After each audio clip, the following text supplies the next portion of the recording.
that's why too, like, I want to go see the pyramids one day because, correct me if I'm wrong on this. I may completely be wrong on this, but were the pyramids around when Abraham was in Egypt? Um, I think the three Great Pyramids and the Giza Plateau, I think, predate Abraham because there, among evangelical scholars, there are two dates for Abraham.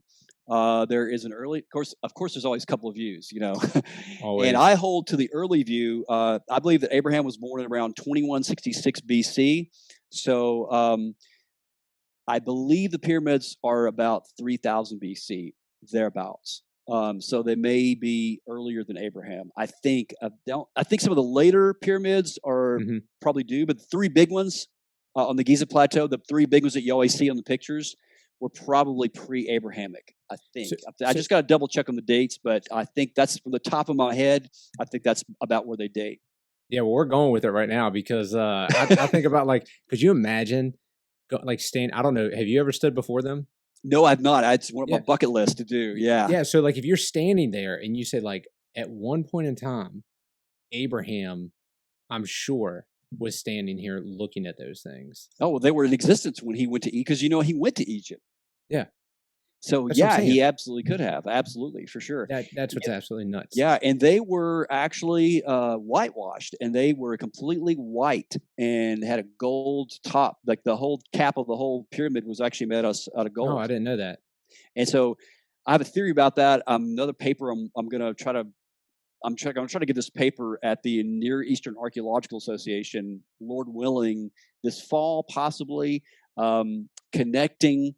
I believe this is just another thing I'm throwing out there here on the Dyer Conversation podcast. Special exclusive, man. Yeah, here we go. And please, nobody write this paper because I'm working on it. But connecting some of the monumental temple sacred architecture, such as ziggurats and pyramids, which appear, in fact, there's some connection even with the Tower of Babel expansion. We see the stepped pyramids. In fact, the first pyramids were not smooth on the sides. They were called mastabas, and they were basically tombs, and then they began to build one on top of the other. But then we see pyramids in South America, these stepped pyramids in the Inca and the Maya, and we see pyramids. So what is this all going on? And we see this in the earliest cities in the world, such as Eridu, and then Ur, and then Uruk, in Mesopotamia. We see these ziggurats. Well, what are they? Why are they building mountains? I mean, why are they building these hills? Here's the connection. Here's what I'm going to try to propose.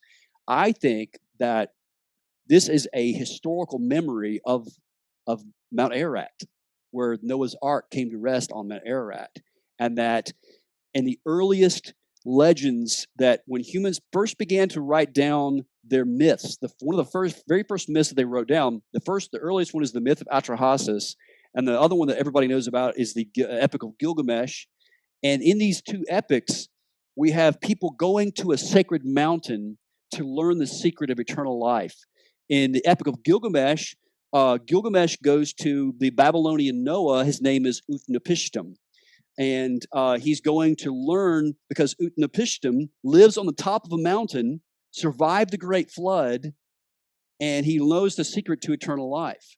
So Gilgamesh goes to him and to learn the secret to eternal life. So I think this is a historical memory, although it's corrupted, of Noah surviving the flood on a white mountain.